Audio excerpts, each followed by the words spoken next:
आदाब नाजरीन, आप देख रहे हैं ANN चैनल में हूं अनीस फातिमा। पेश है दोपहर खबरनामा। वजीर कबायली बहबूद सत्यवती राठौर ने इस माह की 23 तारीख को जापान के दारुल हुकूमत टोक्यो में होने वाले ओलंपिक्स में हिंदुस्तान की नुमाइंदगी करने वाले एथलीटों को मुबारकबाद पेश की और नेक ख्वाहिशात का इजहार किया है। वजीर सत्यवती राठौर ने उम्मीद जाहिर करते हुए कहा कि इस ओलंपिक्स में कई मेडल्स हासिल करते हुए मुल्क का नाम रोशन करेंगे।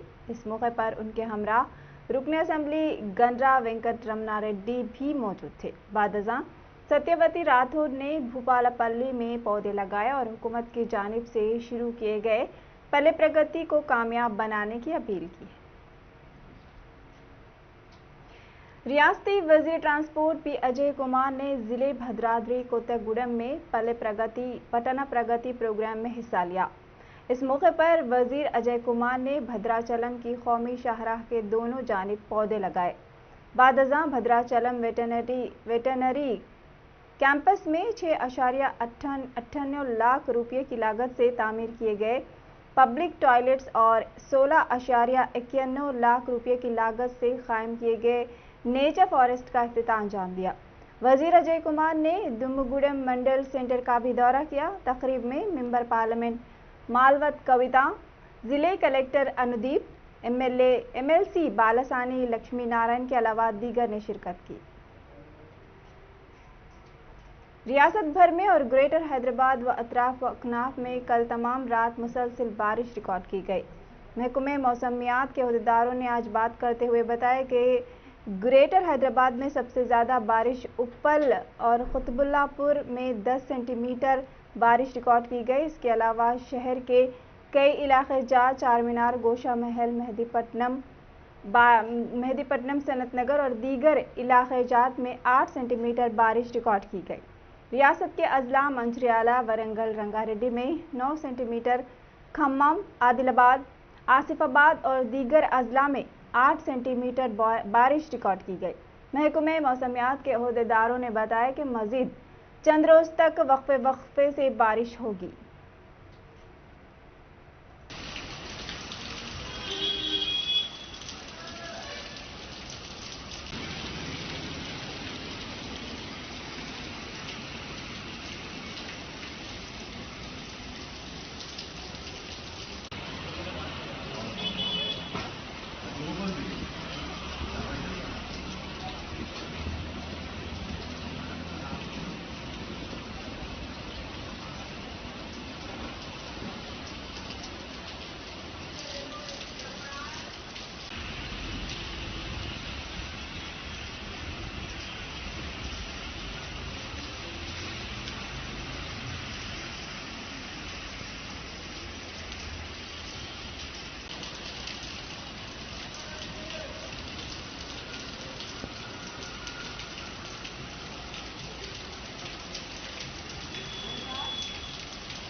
तेलंगाना हुकूमत और महकमे सेहत की जानिब से 18 साल से ज़ायद उम्र वालों को कोरोना वैक्सीन देने के सिलसिले में ग्रेटर हैदराबाद में आज से 100 मराकज़ पर और अर्बन इलाकों में 204 मराकज़ कायम किए गए हैं। इन मराकज़ पर रोज़ाना 500 ता 2000 अफराद को कोरोना टीका देने के लिए इंतजामात किए गए हैं। हुकूमत और महकमे सेहत ने रोज़ाना 3 लाख अफराद को वैक्सीन देने का निशाना मुकर्रर किया गया है। जारिया माह तकरीबन 35 लाख अफराद को कोरोना का दूसरा डोज भी देना है। इसको मद्देनजर रखते हुए हुकूमत ने ग्रेटर हैदराबाद और अर्बन इलाकों में बड़े पैमाने पर कोरोना वैक्सीन सेंटर्स कायम किए हैं। TPCC के सदर रेवंत रेड्डी ने AICC के सेक्रेटरी संपत कुमार से उनकी रिहाइश गाह पहुंचकर खैर सगाली मुलाकात की।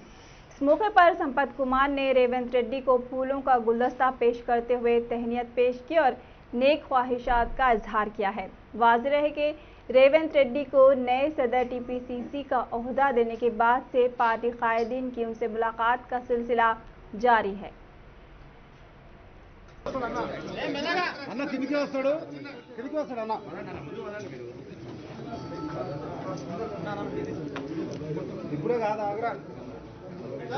కిందికి వస్తాడు, మళ్ళీ వస్తాడు అన్న, కిందికి వస్తాడు, కిందికి వస్తాడు,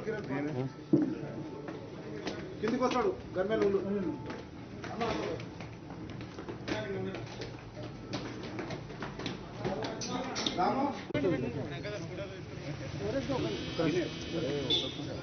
సంపదను కొంచెం జై కాంగ్రెస్, జై కాంగ్రెస్, జై కాంగ్రెస్, సంపత్ కుమార్ గారి నాయకత్వం, రేవంత్ రెడ్డి గారి నాయకత్వం, జై కాంగ్రెస్। जिले जनगामा पुलिस ने गैर कानूनी गांजा मुंतकिल करने वाले 3 अफराद को गिरफ्तार कर लिया है और उनके कब्जे से 120 किलो गांजे को जब्त कर लिया है। बताया जा रहा है कि पुलिस ने गाड़ियों की तलाशी के दौरान एक कार से गांजे को बरामद किया था और 2 अफराद को गिरफ्तार कर लिया गया और कार को अपने कब्जे में लेकर पुलिस स्टेशन मुंतकिल कर दिया है और आगे की कार्रवाई में मसरूफ है। जिले मेरचल में सिलसिलेवार सरखे की वारदातों की कोशिश से सनसनी फैल गई है। शामिरपेट पे वाक़िए 4 दुकानात को लूटने की कोशिश की गई।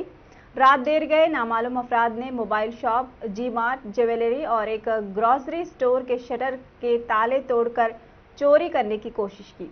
सुबह दुकान खोलने आए दुकान के मालिकान ने पुलिस को इस बात की इत्तला दी। इत्तला मिलने पर पुलिस ने जाए हुकूक की जांच की और इस सिलसिले में एक मुकदमा दर्ज कर लिया है और तफ्तीश कर रही है। रोड ट्रांसपोर्ट एंड हाईवेज के वजीर नितिन गडकरी ने कहा है कि जहां तक ई गाड़ियों का ताल्लुक है, हिंदुस्तान दुनिया के लिए एक मिसाल होगा और हुकूमत की तरजीह आलूदगी से लड़ना है। हिंदुस्तान ग्लोबल फोरम 2021 से खिताब करते हुए उन्होंने कहा कि हिंदुस्तानी तहकीक ग्रीन हाइड्रोजन के हुसूल के लिए जारहाना अंदाज में काम कर रही है। वज़ीर मौसूफ ने कहा कि इलेक्ट्रिक व्हीकल्स को अपनाने पर अवाम की तरफ से हौसला अफजा रद्दअमल मिल रहा है और वो खुद इलेक्ट्रिक कार इस्तेमाल कर रहे हैं और कई वुज़रा भी यही इस्तेमाल कर रहे हैं। गडकरी ने कहा कि मुस्तक़बिल में तरक्की बहुत ज़रूरी है। उन्होंने कहा कि 2 पहिए वाले गाड़ियां और ऑटो रिक्शा बहुत मशहूर हैं और उनको सरकारी स्कीम के तहत इलेक्ट्रिक में तब्दील किया जाएगा। वज़ीर मौसूफ ने कहा कि रोड सेक्टर में FDI के बड़े मौके भी मौजूद हैं। We are exporting lot of auto rickshaw there. Our rural transportation is dominated by auto rickshaw and two-wheelers, where we can replace them by e-vehicles. Through FAME 2 scheme, the government is also offering a subsidy of rupees 32,000 for electric two-wheelers and also rupees 3 lakh for electric cars and rupees 35 lakh for buses.